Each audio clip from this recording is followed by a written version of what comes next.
La sanctification et l'éducation spirituelle sont une seule et même expérience, comme le montre clairement Hébreux 12, 1, 13.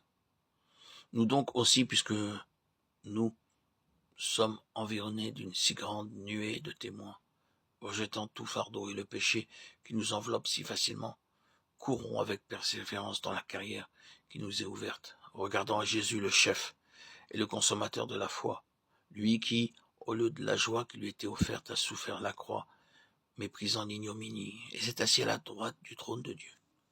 Considère donc celui qui a supporté une si grande opposition de la part des pécheurs, afin que vous ne vous laissiez pas abattre en perdant courage. Vous n'avez pas encore résisté jusqu'au sang en combattant contre le péché, et vous avez oublié l'exhortation qui vous est adressée comme à des fils. Mon fils, ne méprise pas le châtiment du Seigneur, et ne perds pas courage lorsqu'il te reprend, car le Seigneur châtie celui qui aime, et il frappe de ses verges tous ceux qu'il reconnaît pour ses enfants. Si vous avez à endurer le châtiment, Dieu vous traite comme des fils, car quel est le fils que son père ne châtie pas?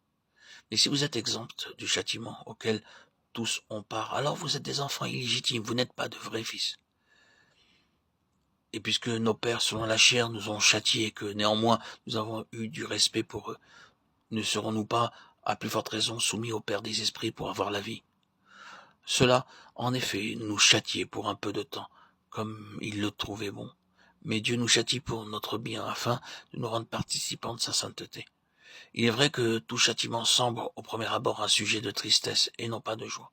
Mais ensuite, il produit un fruit de justice et de paix pour ceux qui ont été ainsi exercés.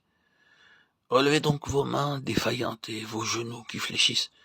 Dirigez vos pas dans le droit chemin, afin que le pied, qui est boiteux, au lieu de se débattre entièrement, soit guéri. Le progrès dans ce double chemin est marqué par la croissance de l'esprit. Lorsque l'esprit est vivifié, il est premièrement à peine capable de montrer son existence. Il est loin de pouvoir exercer sa maîtrise sur l'âme et le corps. Le progrès de la sanctification est marqué par une croissance de l'esprit. Il commence à affirmer sa suprématie, à contraindre la vie psychique et la vie animale, à accepter leurs limites et à obéir à Dieu. Plus la sanctification avance, plus sont marquées l'intelligence, la puissance et la vie spirituelle, jusqu'à ce qu'elles parviennent dans les âges à venir à la révélation des fils de Dieu, conforme à l'image de son Fils. Romains 8, 19 et 29. Cette éducation et cette sanctification sont le résultat de la marche, non selon la chair, mais selon l'esprit. Romains 8, 9. Cette marche nous éloigne de tout ce qui est de la chair, de l'enfance, comme le montre 1 Corinthiens chapitre 3. Il peut y avoir dans ce chemin des crises marquées par des expériences définitives et profondes. Mais aucune de ces crises n'est une fin en elle-même. Chacune d'elles doit aboutir à une nouvelle croissance qui nous conduit à une plénitude plus grande.